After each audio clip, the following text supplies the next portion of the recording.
மாண்புமிகு தமிழ்நாட்டின் முதலமைச்சர் அவர்கள் கடந்த ஆகஸ்ட் திங்கள் 2ஆம் தேதி சென்னையில் ஒரு மிகப்பெரிய அளவிலான ஒரு திட்டத்தை, புதிய மருத்துவ திட்டத்தை தொடங்கி வைத்தார்கள். நலம் காக்கும் ஸ்டாலின் என்கின்ற பெயரிலான அந்த திட்டத்தை பொறுத்தவரை தமிழ்நாடு முழுவதிலும் இருக்கிற அனைத்து வட்டாரங்களிலும், வட்டாரத்திற்கு 3 என்கின்ற வகைகளிலும், பெருநகர சென்னை மாநகராட்சியில் 15 இடங்களிலும், 10 லட்சத்திற்கும் மேற்பட்ட மக்கள் தொகை கொண்ட 5 மாநகராட்சிகளில் தலா 4 என்கின்ற வகைகளிலும், 10 லட்சத்திற்கும் குறைவான மக்கள் தொகை கொண்ட மாநகராட்சிகள் 19 தலா 3 என்கின்ற வகைகளிலும் 1256 மருத்துவ முகாம்கள் நடத்தப்படும் என்று அறிவிக்கப்பட்டது. இந்த முகாம்களை பொறுத்தவரை நலம் காக்கும் ஸ்டாலின் என்கின்ற இந்த முகாம் வெறும் மருத்துவ முகாமாக மட்டுமில்லாமல் முழு உடற் பரிசோதனை முகாம்கள் என்கின்ற வகையில் இன்றைக்கு தமிழ்நாட்டில் மிகப்பெரிய அளவில் பொதுமக்களிடையே வரவேற்பை பெற்றிருக்கிறது. அந்த வகையில் இந்த வாரம் 22வது முறையாக நடைபெற்றுக் கொண்டிருக்கிறது. சென்னையோடு இணைந்து 32 மாவட்டங்களில் 45 இடங்களில் இன்றைக்கு நலம் காக்கும் ஸ்டாலின் முகாம்கள் நடத்த தொடங்கப்பட்டிருக்கிறது. கடந்த வியாழக்கிழமையோடு சேர்த்து இதுவரை 737 முகாம்கள் நடத்தப்பட்டு இதன் மூலம் முழு உடற் பரிசோதனைகள் என்கின்ற வகையில் முழுமையாக மருத்துவ பயன்பெற்றவருடைய எண்ணிக்கை 11,42,055. 11,42,055 பேரும் முழு உடற் பரிசோதனைகள் என்கின்ற வகையில் மகத்தான பலனை பெற்றிருக்கிறார்கள்.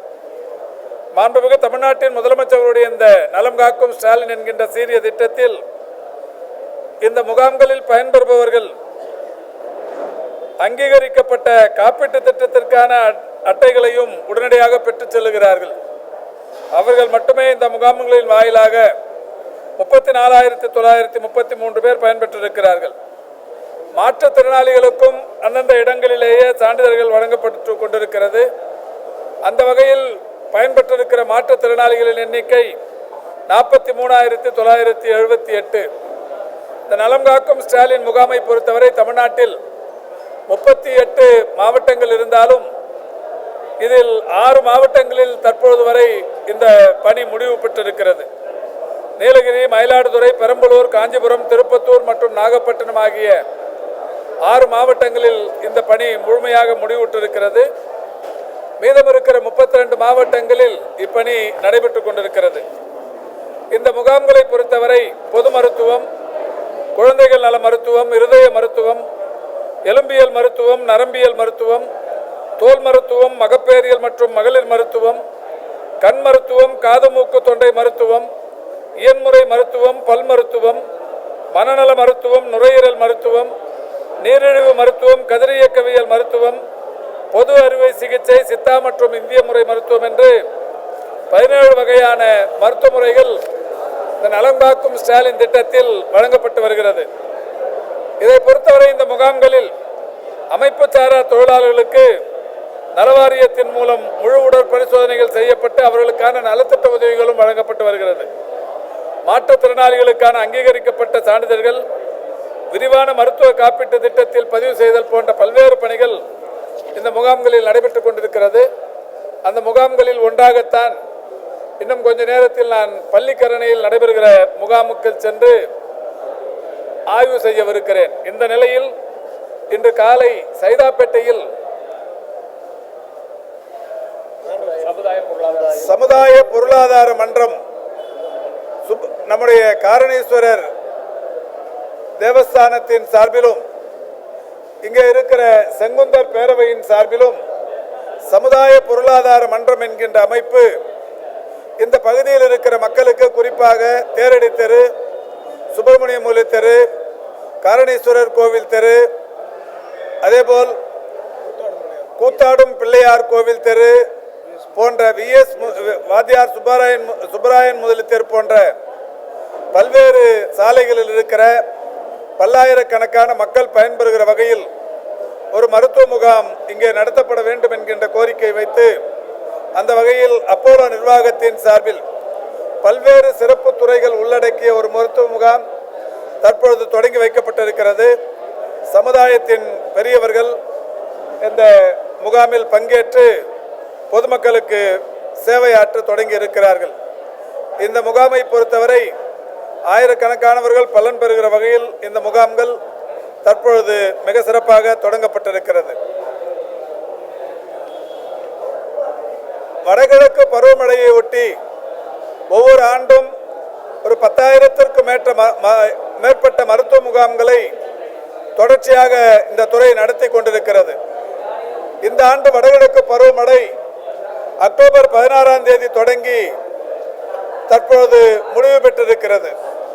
அக்டோபர் 16ஆம் தேதி தொடங்கிய வடகிழக்கு பருவமழையினால் பெய்த இந்த மழை என்பது நமக்கு போதுமானதாக சென்னையின் நீர்நிலைகளை நிரப்பியதாக இருந்து கொண்டிருக்கிறது என்றாலும் மக்களுக்கு எந்த விதமான மழைக்கால நோய் பாதிப்புகளும் இருக்கக்கூடாது என்கின்ற வகையில் மாண்புமிகு தமிழ்நாட்டின் முதலமைச்சருடைய வழிகாட்டுதலோடு 10,000 முகாம்கள் என்று நடத்த தொடங்கி இதுவரை 81,433 முகாம்கள் நடத்தப்பட்டிருக்கிறது. மருத்துவத்துறையின் வரலாற்றில் ஒரு பருவமழைக்கு 80,000த்திற்கும் மேற்பட்ட மருத்துவ முகாம்கள் நடத்தப்படுவது இதுவே முதல் முறை. அந்த வகையில் இன்றைக்கு தமிழ்நாடு முழுவதிலும் அனைத்து குக்கிராமங்களிலும் மலை கிராமங்களிலும் சென்னை போன்ற மாநகர பகுதிகளில் அனைத்து தெருக்களிலுமே இந்த மழைக்கால சிறப்பு மருத்துவ முகாம்கள் 81,433 நடத்தப்பட்டு அதன் மூலம் பயன்பெற்றிருப்பவர்கள் 33,732 பேர். இந்த 33,732 பேரில் காய்ச்சல் பாதிப்புக்குள்ளானவர்களாக கண்டறியப்பட்டவர்கள் 20,452 பேர். இருமல் சளியால் பாதிக்கப்பட்டவர்கள் 2,22,005 பேர். வயிற்றுப்போக்கு பாதிப்புக்குள்ளானவர்கள் 3,436 பேர். இவர்களுக்கெல்லாம் அரசின் சார்பில் சிகிச்சை அளிக்கப்பட்டு அனைவருமே நன்றாக இருக்கிறார்கள் என்பது மகிழ்ச்சியான செய்தி. எனவே இந்த துறையின் சார்பில் வடகிழக்கு பருவமழையை ஒட்டி நடத்தப்பட்ட முகாம்களில் இவ்வளவு மக்கள் 33 லட்சத்திற்கும் மேற்பட்ட மக்கள் பயன்பெற்றிருப்பது என்பதும் பருவமழை வரலாற்றில் இதுவே முதல் முறையாகும்.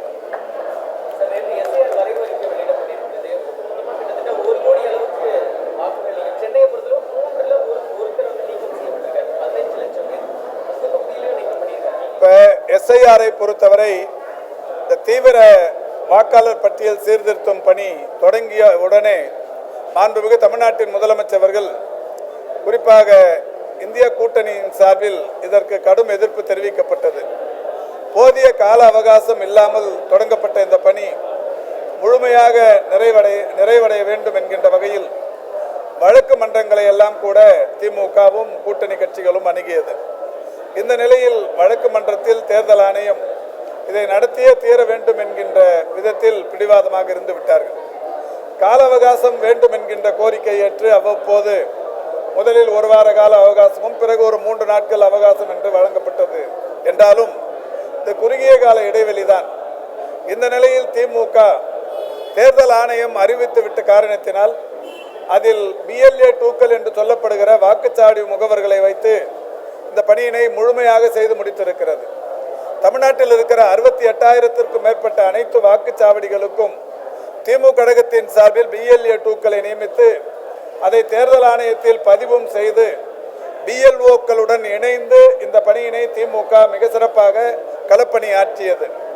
வேறு எந்த அரசியல் கட்சி எதை செய்தது என்று நாங்கள் விமர்சிக்க தயாராக இல்லை. ஆனால் திமுகவை பொறுத்தவரை ஜனநாயக கடமையை மக்களின் வாக்குகள் பறிபோய்விடக்கூடாது, மக்களின் வாக்குகள் விடுபட்டு விடக்கூடாது என்பதில் மிக அக்கறையாக இருந்து திமுக கழகத்தின் சார்பில் மாண்புமிகு தமிழ்நாட்டின் முதலமைச்சர்கள் அனைத்து வாக்குச்சாவடிகளிலும் BLA 2க்கள் நியமனம் செய்து BLOக்களுடன் இணைந்து இந்த பணியினை முழுமையேற செய்தார்கள். அந்த வகையில் செய்ததற்கு பிறகு தேர்தல் ஆணையத்தின் சார்பில் தற்பொழுது ஏறத்தாழ 94 லட்சத்திற்கும் மேற்பட்ட வாக்குகள் நீக்கப்பட்டதாக அறிவிக்கப்பட்டிருக்கிறது. சென்னையை பொறுத்தவரை 14,25,000த்திற்கும் மேற்பட்ட வாக்குகள் நீக்கப்பட்டதாக அறிவிக்கப்பட்டிருக்கிறது. சென்னையில் 16 தொகுதிகளை மட்டுமே அது சொல்லியிருக்கிறார்கள். ஒட்டுமொத்த மாநகராட்சி எல்லைக்குள் உட்பட்ட தொகுதிகள் என்று எடுத்துக்கொண்டால் ஏறத்தாழ 20 லட்சத்தை நெருங்கும். சோழிங்கநல்லூரில் மட்டுமே 2.5 லட்சம் வாக்குகள் நீக்கப்பட்டிருக்கிறது. சோழிங்கநல்லூர், ஆலந்தூர், அதேபோல் அம்பத்தூர், மதுரவாயில் போன்ற தொகுதிகள் எல்லாம் ஒரு 6 தொகுதிகள் சென்னை மாநகராட்சி எல்லைக்குள் உட்பட்ட தொகுதிகள் என்றாலும் மாவட்ட ஆட்சி நிர்வாகத்தின் கீழ் இருக்கிற இந்த 16 தொகுதிகளில் மட்டும் 14,25,000 வாக்குகள் நீக்கப்பட்டிருக்கிறது. ஒவ்வொரு தொகுதிக்கும் சராசரியாக 1,00,000 வாக்குகள் அளவுக்கு சென்னையில் நீக்கம் செய்யப்பட்டிருக்கிறது. இதில் இறந்தவர்களுடைய வாக்குகள் தொடர்ச்சியாக திமுக கழகத்தின் சார்பில் ஒவ்வொரு தேர்தல் நேரத்திலும் அவைகள் நீக்கப்பட வேண்டும் என்கின்ற வகையில் வைத்த கோரிக்கை தேர்தல் ஆணையத்தால் தொடர்ந்து நிராகரிக்கப்பட்டு வந்தது. அது தற்போது ஒவ்வொரு தொகுதிக்கும் 10,000, 12,000 என்று இறந்தவர்களுடைய வாக்குகள் நீக்கப்பட்டிருக்கிறது. இந்த நிலையில் தற்பொழுது நீக்கப்பட்டிருப்பதாக இருக்கிற வாக்குகள் மட்டுமல்லாது சேர்க்கப்பட்டிருக்கிற வாக்குகளிலுமே கூட இன்னமும் ஆவணங்கள் தரப்பட வேண்டும் என்று பல்லாயிரக்கணக்கான வாக்குகள் இருக்கிறது. குறிப்பாக தற்போது சைதாப்பேட்டையில் ஏற்றுக்கொள்ளப்பட்ட வாக்காளர்கள் என்று 1,86,000க்கும் மேற்பட்டவைகள் சொல்லியிருந்தாலும் 12,099 வாக்காளர்களுக்கு ஆவணங்கள் தரப்பட வேண்டும் என்று சொல்லப்பட்டிருக்கிறது. இப்படி ஒவ்வொரு தொகுதியிலும் இப்பொழுது இறுதியாக வெளியிடப்பட்டிருக்கிற டிராஃப்ட் ஓட்டர் லிஸ்டில் பதிவாகி இருக்கிற வாக்குகளில் கூட இன்னமும் ஆவணங்கள் வேண்டும் என்கின்ற வகையில் பல்லாயிரக்கணக்கான வாக்குகளுக்கு தாக்கீதுகள் அனுப்பப்பட்டிருக்கிறது. தேர்தல் ஆணையத்திற்கு பொதுமக்கள் விடுக்கிற வேண்டுகோள், இந்த ஆவணங்கள் வேண்டும் என்று தாக்கீது அனுப்பப்பட்டிருக்கிற வாக்காளர்கள் ஒருவரும் கூட விடுபட்டு போய்விடாமல் ஆவணங்களை சரிபார்த்து அவர்களை எல்லாம் இணைத்துக் கொள்ள வேண்டும். அதேபோல் படிவம் 6 விநியோகம் இன்று தொடங்கி முகாம்கள் எல்லாம் நடத்தப்படவிருக்கிறது. இந்த வரைவு வாக்காளர் பட்டியலை பொறுத்தவரை பொதுமக்கள் தேர்தல் ஆணையம் அவசர கதியில் வெளியிட்டிருந்தாலும் இது இறுதியாக எடுக்கப்படுகிற முடிவு என்பதால் பொதுமக்கள் விழிப்பாக இருந்து ஒவ்வொருவரும் தங்களுடைய வாக்குகள் இந்த பட்டியலில் இடம்பெற்றிருக்கிறதா என்பதை பார்த்துக் கொள்வதற்கு பல்வேறு வசதிகள் செய்யப்பட்டிருக்கிறது. அது மட்டுமல்லாது BLA 2க்கள் இன்றைக்கு தரப்படுகிற இந்த டிராஃப்ட் ஓட்டர் லிஸ்டின் நகல்களை எடுத்துக்கொண்டு வீடு வீடாக வந்து செக் செய்யவிருக்கிறார்கள். அப்படி செய்யும் போது யார் வாக்குகளாவது விடுபட்டிருந்தால் அதற்குரிய ஆவணங்களை ஃபார்ம் 6ஓடு சேர்த்து படிவம் 6ஓடு சேர்த்து ஒப்படைப்பதற்கு இன்னும் 1 மாத கால அவகாசம் எடுக்கப்பட்டிருக்கிறது. அடுத்த மாதம் 18ஆம் தேதி வரை இந்த படிவம் 6உடன் கூடிய வாக்காளர்களை இணைப்பதற்கு நேரம் இருக்கிறது. எனவே பொதுமக்கள் தங்களுடைய வாக்குகள் யாருக்கு வேண்டுமானாலும் அளிக்கலாம், அது அவர்களுடைய உரிமை. ஆனால் இந்த வாக்காளராக இருக்கிறோமா என்பதை உறுதி செய்து கொள்வது ஒவ்வொரு பொதுமக்களுடைய உரிமை. எனவே பொதுமக்கள் இன்றைக்கு நேற்று மாலை வெளியிடப்பட்ட இந்த டிராஃப்ட் ஓட்டர் லிஸ்டில் தங்களுடைய பெயர்கள் இடம்பெற்றிருக்கிறதா என்பதை முதலில் ஆய்வு செய்து தெரிந்து கொள்ள வேண்டும். அப்படி இல்லை என்றால் அதை சேர்ப்பதற்கு படிவம் 6ஐ உபயோகித்து உடனடியாக சேர்வதற்கு நடவடிக்கை எடுக்க வேண்டும். இதை விட்டால் வேறு வழி இல்லை. பிறகு பிப்ரவரி 16ஆம் தேதி ஃபைனல் ஓட்டர் லிஸ்ட் வந்ததற்கு பிறகு நிச்சயம் தேர்தல் அறிவிப்பு என்பது ஒரு 6-7 நாட்களில் வந்துவிடும். கடந்த முறை 2019 நடைபெற்ற தேர்தலாக இருந்தாலும் அதற்கு 2021 நடைபெற்ற தேர்தலாக இருந்தாலும் இந்த தேர்தல்களின் போது இறுதியாக வெளியிடப்பட்ட வாக்காளர் பட்டியலுக்கு பிறகு புதிய வாக்காளர்களை சேர்ப்பது என்பது கடினமான விஷயம். அந்த வகையில் இந்த SIRக்கு பிறகு பிப்ரவரி 16க்கு பிறகு ஃபைனல் ஓட்டர் லிஸ்ட் வெளிவந்துவிட்டால் புதிய வாக்காளர்களை இணைப்பது என்பது 100% கடினம். ஏனென்றால் பிப்ரவரி 26 கடந்த தேர்தலின் போது எலெக்ஷன் நோட்டிஃபிகேஷன் வந்துவிட்டது. இந்த ஆண்டு அதை ஒட்டியோ அல்ல முன்னும் பின்னுமாக 2-3 நாட்களிலேயோ நோட்டிஃபிகேஷன் வருவதற்கு வாய்ப்பு இருக்கிறது. எனவே 16ஆம் தேதிக்கு பிறகு எப்போது வேண்டுமானாலும் தேர்தல் அறிவிப்பை எதிர்பார்த்து காத்திருக்கலாம். தேர்தல் அறிவிப்பு வந்ததற்கு பிறகு புதிய வாக்காளர்கள் சேர்ப்பது என்பது கடினமான விஷயம். எனவே மிக சிறந்த வாய்ப்பு என்பது தான் வாக்காளராக இருக்கிறோமா இல்லையா என்பதை தெரிந்து கொள்வதற்கான வாய்ப்பு தற்போது இருக்கிறது. தெரிந்து கொண்டு அவர் வாக்காளராக இணைவதற்குரிய அந்த படிவத்தை பெற்று இணைந்து விடுவது மிகவும் நல்லது. எனவே அதை மக்கள் இந்த ஜனநாயக கடமையை செய்ய வேண்டும், அதற்காக நேரம் ஒதுக்கி செய்ய வேண்டும் என்றும் கேட்டுக்கொள்கிறேன். இல்லை, எல்லாரும் போயிட்டாங்க, நேற்றுக்கே போயிட்டாங்க. உங்கள் ஆசையாக இருக்கலாம், இன்றைக்கும் போராட்டம் நடத்துகிறாங்கன்னு அது முடிஞ்சிருச்சு. நேற்றுக்கு அவங்க கையில் பேச்சுவார்த்தை நடத்தி சொல்லியிருக்கிறோம். இப்போ அவங்களுடைய கோரிக்கைகள் என்பது ஒரு 2-3 கோரிக்கைகள். அதில் ஒரு 2 கோரிக்கைகளுக்கு தீர்வு காணுவதற்கு நடவடிக்கை சொல்லியிருக்கிறோம். இன்னொரு கோரிக்கை ஏற்றுக்கொள்ள முடியாத ஒன்று என்னென்னா, காலி பணியிடங்களே இல்லாத நிலை என்பது இப்போது இருந்து கொண்டிருக்கிறது. ஒரு 169 காலி பணியிடங்கள் தான் செவிலியர்கள் இருக்குது. 169 காலி பணியிடங்களை 2 நாளில் நிரப்புறதுக்கான அந்த பணிகளும் முடிந்து விட்டது. அவங்க அந்த தற்காலிகமாக ஒப்பந்த அடிப்படையில் வந்த பணியிடங்கள்லாம் நிரப்பணும்னு சொல்கிறாங்க. அது இந்த ஆட்சி வந்ததுக்கு அப்புறம் இது வரைக்கும் 3614 பேருக்கு பணியாணைகளை தந்திருக்கிறோம். புதிய பணியிடங்கள் மட்டுமே 1200 உருவாக்கி இருக்கிறோம். அதுவும் சேர்த்து 2021 ஒரு 251 பேருக்கும், 2022 678 பேருக்கும், 2023 489 பேருக்கும், 2024 1694 பேருக்கும், 2025 இப்போ ஒரு 502 பேருக்கும் கொடுத்துருக்கோம். இப்போ ஒரு 169 பேருக்கு கொடுக்க போகிறோம். இந்த எம்ஆர்பி செவிலியர்கள், இந்த ஒப்பந்த செவிலியர்கள்ங்கிற இந்த கான்செப்டே எப்போ உருவாச்சுன்னா, ஜெயலலிதா அம்மையார் முதலமைச்சராக இருந்தபோது தான், 2014-15 தான். அதுக்கு முன்னாடிலாம் பர்மனெண்ட் போஸ்ட் தான். இந்த ஒப்பந்த செவிலியர்கள்ங்கிற இந்த கான்செப்ட் 14-15க்கு அப்புறம் தான் வந்தது. இன்னைக்கு எடப்பாடி பழனிசாமி போன்றவர்கள்லாம் அறிக்கை விடுறாங்க. ஆனால் உண்மையிலேயே பார்க்கறதுக்கு, அதை கேட்கறதுக்கும் மற்றவர்களும் அது ஒரு மாதிரியா இருக்கு. என்ன காரணம்னா, இது வந்ததே, இந்த பிரச்சனைகள் வந்ததே காரணம் அவங்க தான். 2014-15 இந்த ஒப்பந்த செவிலியர்கள்ங்கிற நியமனத்தை ஏற்படுத்தும் அவங்க தான். 2019-20 கொரோனா பேரிடர் காலத்தில் ஒப்பந்த செவிலியர்களை கூடுதல் படுத்தும் தான் அவங்க தான்.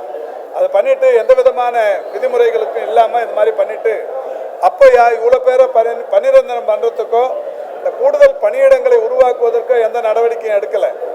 ஆனால் இன்னைக்கு அவங்க போராட்டம் சொன்ன உடனே நீலி கண்ணீர் வடிக்கிறாங்க.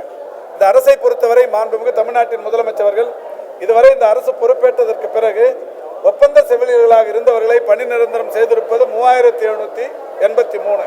இதை அவங்களுமே மகிழ்ச்சியோடு ஒப்புக்கொள்கிறார்கள். அவருடைய கோரிக்கை இன்னமும் கூடுதல் இடங்களை உருவாக்கணுங்கிறது. கூடுதல் இடங்களை இன்னும் 8322 பேர் ஒப்பந்த செவிலியர்களாக இருக்கிறார்கள். இவங்களுக்கெல்லாம் இந்த ஆட்சி வரத்துக்கு முன்னாடி 14,000 ரூபாய் சம்பளமாக இருந்தது.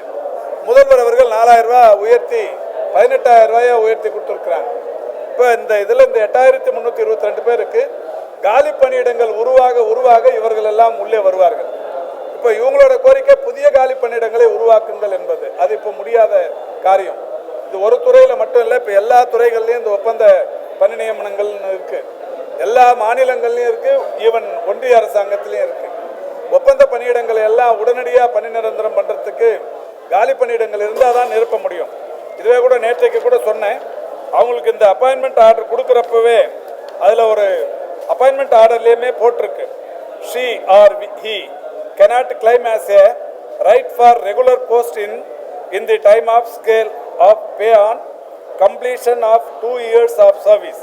She or he will be observed into regular time scale of pay as and when vacancies arise.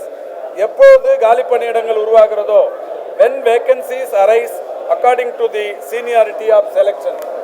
காலி பணியிடங்கள் உருவாகிற போது மூப்பு அடிப்படையில் அவர்கள் நியமிக்க வேண்டும் என்பது அன்றைக்கு அவர்களிடத்தில் தந்த இந்த அப்பாயின்மெண்ட் ஆர்டர். இதை வைத்துக்கொண்டே அவர்கள் போராடுகிறார்களே என்கிற போதுதான் வருத்தமாக இருக்கிறது. நேற்றைக்கு கூட நான் சொன்னேன், போராடுவது என்பது தொழிலாளர்களுடைய அல்லது பணியாளர்களுடைய அடிப்படை உரிமை, ஜனநாயக உரிமை என்றாலும் கூட எந்த மாதிரியான வாய்ப்புகள் இருக்கிறது என்பதை உணர்ந்து அல்லது சம்பந்தப்பட்ட நிர்வாகத்துடன் பேசி முடித்து பேச்சுவார்த்தைக்கு பிறகு போராட்டங்களை நடத்துவது என்பது நல்லது. உடனடியாக சாலையில் உட்கார்ந்து மற்ற தொழிலாளர்களையும் மற்ற பணியாளர்களையும் வேலை நேரத்தை வீணடித்து, இந்த மருத்துவத்துறை என்பது ஒரு செவிலியரோ ஒரு மருத்துவரோ ஏதாவது ஒரு இடத்தில் இல்லாமல் போனால் அந்த 1 மணி நேரத்தில், அரை மணி நேரத்தில் என்ன மாதிரியான பாதிப்பு பொதுமக்களுக்கு ஏற்படுகிறது என்பதை உணர்ந்து மனசாட்சியோடு செயல்பட வேண்டும் என்கின்ற வகையில் நேற்றைக்கு அவர்கள் சொல்லப்பட்டிருக்கிறது. நேற்றைக்கு அவர்கள் போராட்டம் முடித்து இல்லம் திரும்பி இருக்கிறார்கள்.